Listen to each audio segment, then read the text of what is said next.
I have documented dozens of cave expeditions over the course of my life. Some successful, some aborted, and one or two that were close enough to disaster to make me swear I'd never do this again. Yet here I am, attempting to write down the details of an expedition I wish I'd never been part of. I am writing this both as a form of therapy and a warning, because I know I am not the same person I was when we entered Black Vein Cave, and because I am not sure anyone else ever came back. My name is Dr. Adrian Mercer, Senior Geologist with the British Subterranean Research Society. My background is in karst hydrology and cave system formation. Over the last 15 years, I've participated in more than 50 expeditions across Europe and Asia. I've been stuck underground for 72 hours due to flooding. I've crawled through squeezes so tight I had to exhale just to move forward. But nothing, absolutely nothing, prepared me for Black Vein. The cave was first flagged by a satellite imaging survey conducted by a mining company in the Carpathians in 2021. On thermal scans, the rock beneath a remote, heavily forested plateau showed strange voids, a vertical system that appeared to plunge more than 3,000 meters beneath the surface, far deeper than any known cave in the region. It wasn't on any map, and no known karst formations existed nearby. The void was there, but there was no entrance, and at least none visible.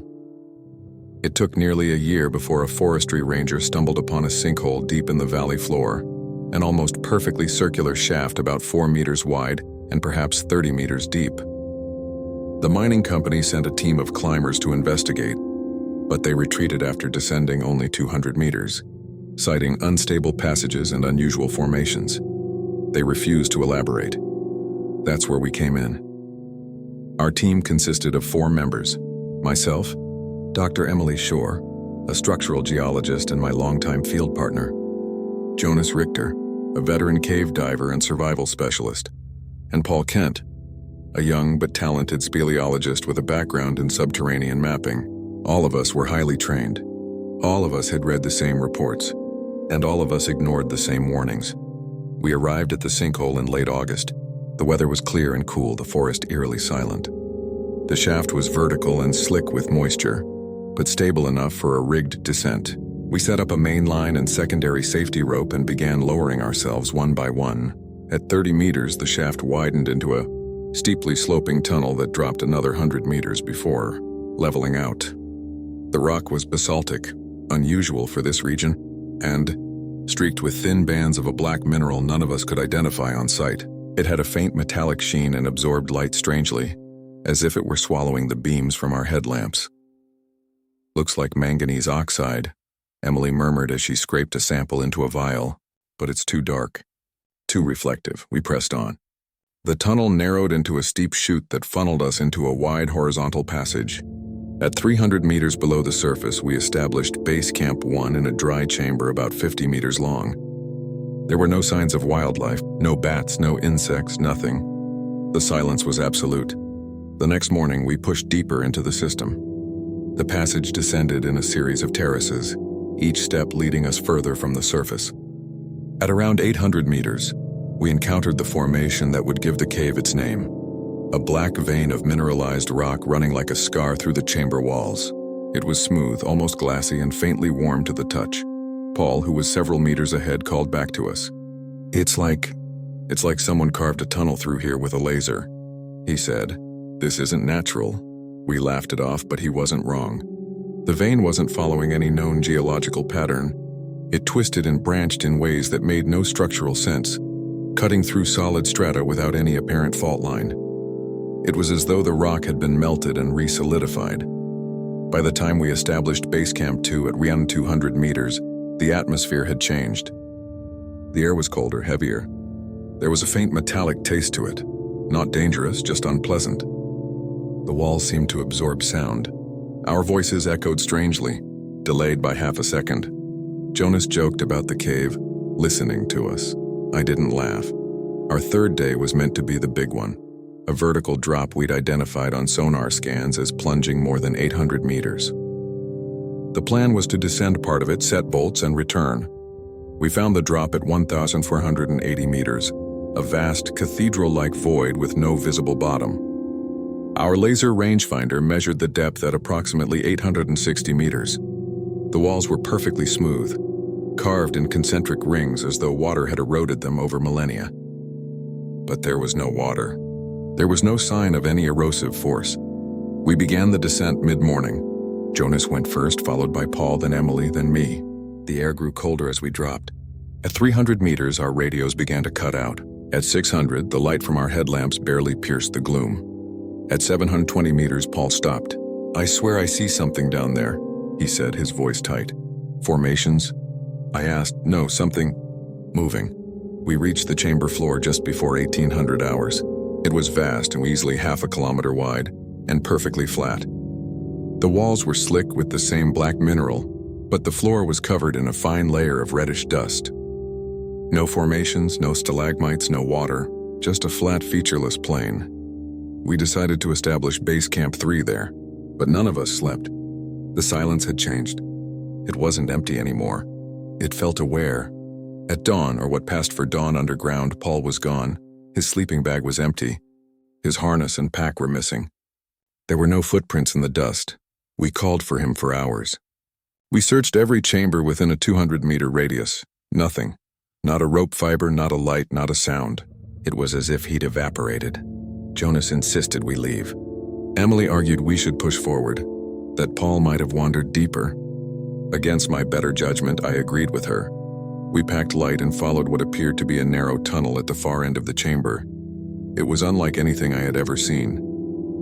The tunnel walls were lined with hexagonal columns of the black mineral, perfectly symmetrical like a honeycomb. They curved inward as we progressed, narrowing until we were forced to crawl. At some point, I can't say when, the floor began to slope downward again. Our instruments said we were at 2,300 meters, then 2,700, then 3,000.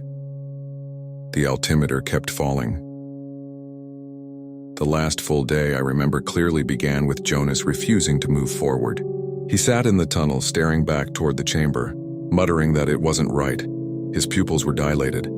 His hands shook. "We're below sea level," he whispered. "We shouldn't be here. It's too deep.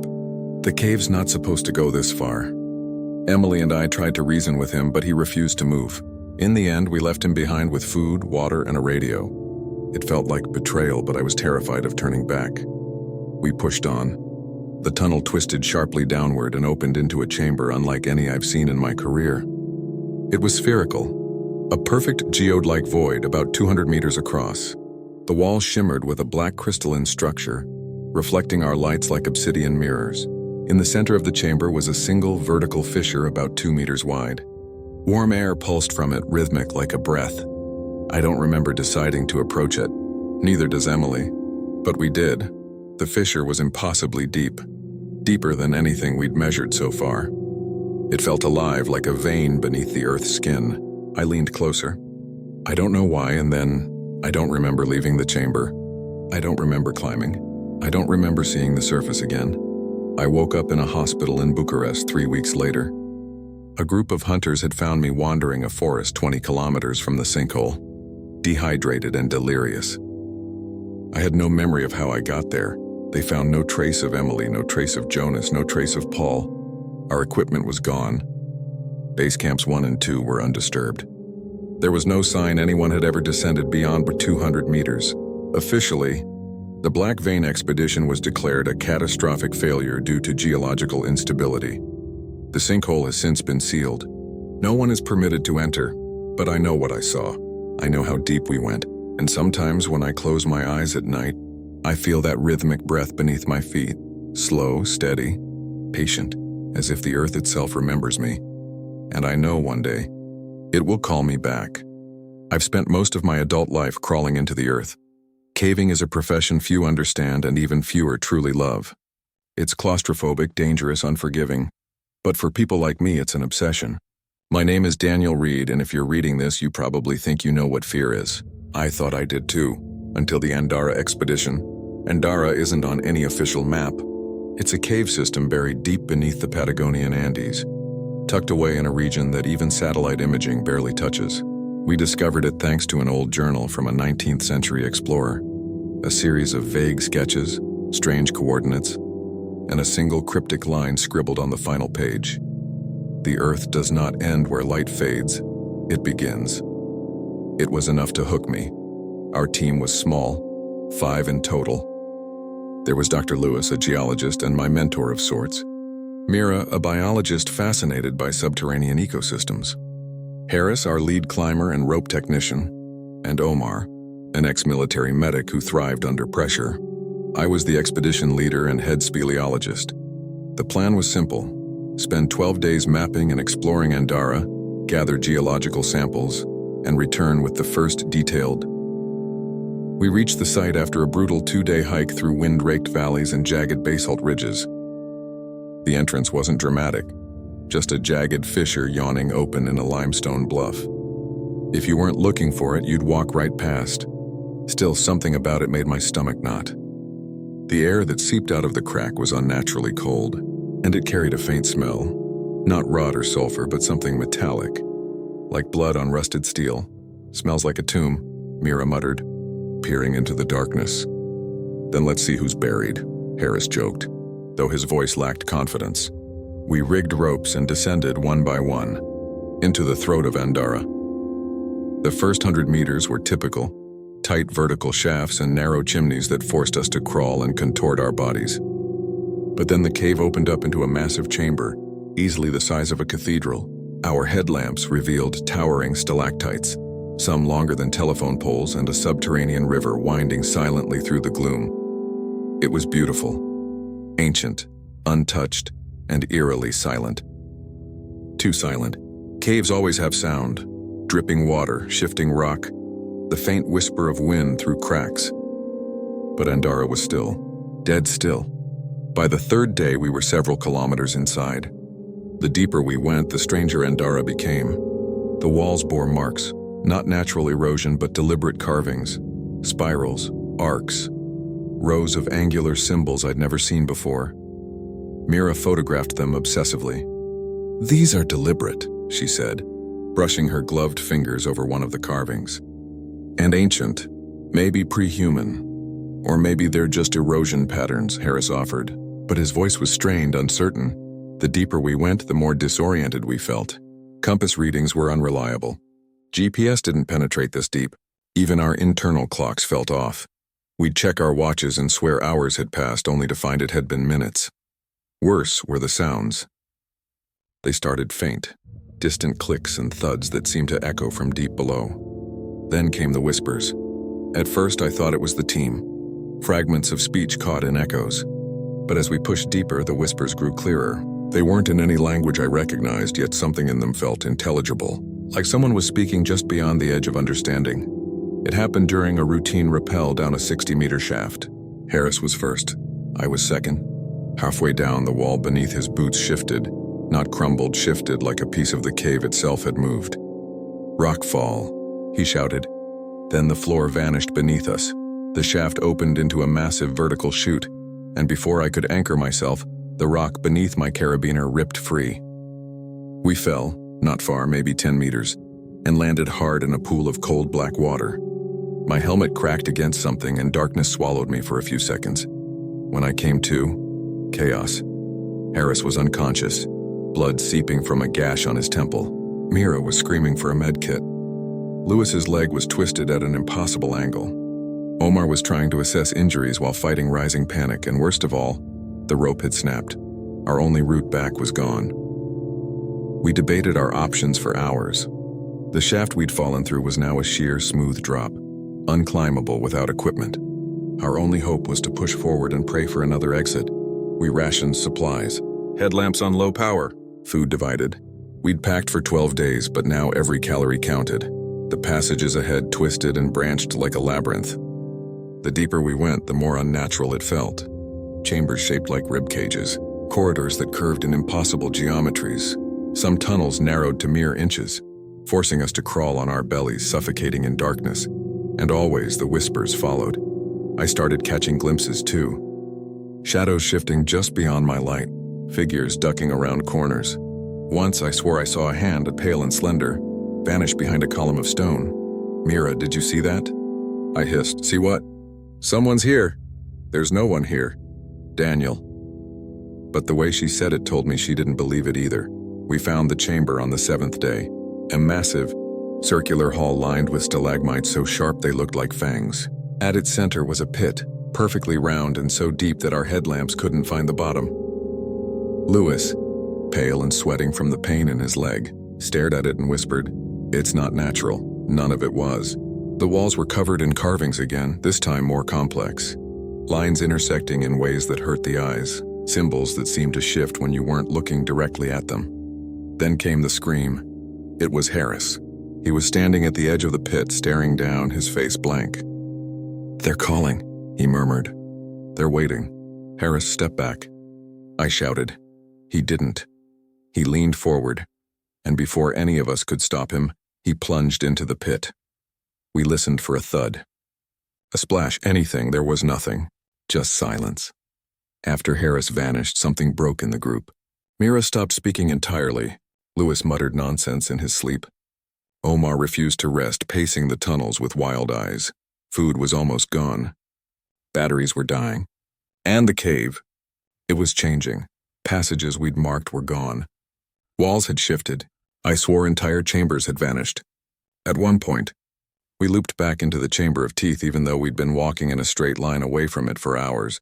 And then we started hearing Harris. It began as faint calls, our names echoing from distant tunnels. Then laughter, then whispers close enough to brush our ears. "He's alive," Mira whispered one night, staring into the dark. "He's telling us where to go, but Harris was gone." I knew it, at least. I thought I did. We followed the voice. We didn't discuss it, and it was just something we did. It led us through narrow fissures and over crumbling ledges, deeper and deeper until the air grew thin and metallic again. The tunnel ended in another pit, smaller than the first, but no less ominous. And from its depths came the sound of breathing. Slow, heavy, rhythmic. Omar leaned over, shining his light. There were things down there, pale, naked figures crawling on all fours, their limbs too long, their faces featureless except for gaping, toothless mouths. They writhed and hissed and turned their heads toward us as if they could see us in the dark. Mira screamed. Lewis collapsed. Omar opened fire, his sidearm echoing through the chamber. But the things didn't flinch. They just kept crawling upward. We ran. We're still running. I don't know how much time has passed. Days, hours? The cave twists and loops, and every passage brings us back to where we started. Omar's gone and dragged screaming into the dark. Mira vanished while I was asleep. Lewis stopped breathing sometime yesterday. I'm alone now. My lamp died hours ago. I crawl by touch, my fingers bleeding against the stone. The whispers are louder than ever. Not behind me anymore, but inside my skull. They tell me to go deeper. They promise an exit if I just keep descending. But I don't believe them. I think Andara is alive. I think it's always been alive. And I think we were never meant to find it. My last battery is dying. My water's gone. If anyone ever finds this journal, if these words ever see the surface, well, remember this. Do not follow the coordinates. Do not search for Andara. Do not listen when the earth calls your name, because once you descend, it doesn't let you leave. My name is James, and I've spent the last 15 years of my life crawling through the dark guts of the earth. Caving is not a profession. It's an addiction. Once you've felt the weight of 1,000 meters of rock above your head, once you've stood in silence so complete you can hear your own heartbeat echo, there's no going back to the surface world. Down there in the endless black, you're closer to truth than anywhere else. Or at least that's what I used to believe. I'm writing this as a warning, not just to cavers, but to anyone tempted by the thrill of going where no one else has gone before. Some places are hidden for a reason. Some holes in the earth should never be opened. I learned that the hard way during the Cascara expedition, a mission that started as a dream and ended as a nightmare. The Cascara cave system was a rumor among geologists, an uncharted network somewhere in the mountains of northern Kazakhstan. Satellite imaging showed strange voids beneath the limestone plateau, too symmetrical to be natural. Locals spoke of breathing holes and singing stone. Old superstitions, we thought. It was the kind of lead that makes a caver's pulse race. Our team was 6 strong. Elena, our geologist and team lead. Smart, meticulous, unshakable. Marcus, a structural engineer and my best friend. Lena, a biologist with an obsession for extremophill life. Raj, a climber and rope expert with nerves of steel, Thomas, a medic and logistics coordinator, and me, James, expedition recorder and lead speleologist. We planned for a 10-day survey. It was meant to be straightforward: descend, map, sample, and ascend. Standard protocol. The cave entrance was a jagged fissure hidden behind a screen of scrub and moss. Cold air poured out of it like the exhalation of a buried giant. Marcus shined his light down into the darkness and grinned. "It's like the Earth's inviting us in," he said. I should have taken that as a warning. The first chambers were textbook limestone, wide, stable, dripping with calcite. We moved quickly, descending more than 100 meters by nightfall. Everything went smoothly. Almost. It started with the echoes. At first, we dismissed them as normal acoustic anomalies. Caves distort sound. A single boot scrape can bounce for seconds. But these echoes were different. They were delayed, as if something deep in the cave was imitating us a heartbeat too late. When Elena shouted "clear," down a shaft we heard a faint mocking "clear," whispered back from the dark. Raj laughed it off. "The cave's talking to us," he joked. But his smile didn't reach his eyes. That night, as we set up base camp in a wide chamber, I woke to the sound of footsteps crunching on gravel. I thought it was Marcus heading to relieve himself, until I saw his sleeping bag still zipped, rising and falling with his breath. The footsteps stopped right next to me. I froze. No one else stirred. When I finally flicked on my headlamp, there was nothing there, just stone walls and sleeping teammates. But the gravel was disturbed, as if someone had been standing inches from my face. We pushed deeper. The passages narrowed and twisted, leading us through a labyrinth of limestone corridors.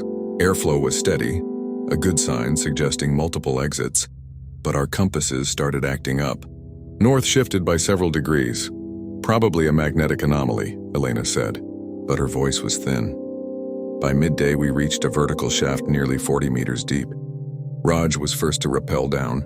I followed, then Marcus, Elena, and Lena. Thomas was last, except he never came down. We shouted for him, no answer. After 15 minutes, Elena climbed back up the rope. She was gone for nearly an hour before she returned, pale and trembling. "Thomas isn't up there," she whispered. We searched every tunnel, every crevice, no trace. His pack, his gear, even his helmet, gone. It was as if he'd never been there. We argued for hours. Marcus swore Thomas might have panicked and gone back to the surface. Lena insisted we'd missed a passage. Elena proposed we retreat and regroup, but the nearest exit was days away, and if Thomas was lost down here, every second counted. We stayed. It was the worst decision of my life. We split into pairs to cover more ground. Marcus and I searched the northwest tunnels while Elena led Lena and Raj southeast. The deeper we went, the more oppressive the cave felt. Airflow died. Our light seemed weaker. I started catching glimpses in the corner of my eye. Figures slipping behind rock formations, vanishing when I turned my head. Marcus felt it too. "It's like we're not alone," he muttered. We found a chamber that wasn't on our maps, a perfectly circular space with smooth, unnatural walls. At its center was a stone column covered in carvings. They weren't human. Angular, spiraling symbols etched so deep they seemed burned into the rock. "Ancient?" Marcus asked. I shook my head. "Too deep. Too deliberate. This wasn't made with tools we know." That night we heard voices. They echoed faintly from the tunnels. Not English, not any language I recognized. They spoke in low rhythmic tones like a chant. "Did you hear that?" Lena hissed over the radio. We all did. And worse, among the guttural murmurs, I swear I heard Thomas's voice calling my name. Lena vanished next. It happened during a rope traverse over a deep crevasse. She was clipped in steady halfway across him, and then she was just gone. No scream. No fall, no sound. One moment she was there, the next the rope was swinging freely in the dark. We shouted until our throats bled. We descended into the crevasse with every meter of rope we had. It was only 30 meters deep. Flat rock bottom. Empty. Where the hell could she have gone? Marcus demanded, his voice breaking. "There's no way she just disappeared," Raj snapped. "There has to be a tunnel. A fissure. Something." But there wasn't. The cave had swallowed her whole. That night, none of us slept. The chanting returned, louder now, closer. And mixed with it, laughter. Lena's laughter. It echoed through the chamber in jagged bursts. bouncing off the stone until it sounded like it was coming from everywhere at once. Elena decided we had to leave. We've lost 2 people. Something's wrong down here. We're getting out, no one argued. We packed our gear and started retracing our path, only to discover it wasn't there anymore. Tunnels had shifted. Passages that should have led up now plunged deeper. Walls had collapsed that we hadn't even touched. Our breadcrumb trail, fluorescent markers sprayed on the stone, had been smeared or vanished completely. "This isn't possible," Marcus whispered. "We're not in the same cave. We stumbled upon a new chamber that none of us had mapped." The floor was slick with moisture. No, not moisture. Blood. Thick, dark, dried into streaks and symbols across the floor and walls. Raj retched. "Is this human?" At the far end of the chamber there was a crude message scrawled in English, written in what I am certain was blood. "Go back." We tried. But the cave wouldn't let us. We were breaking. Elena's leadership slipped. Marcus stopped speaking.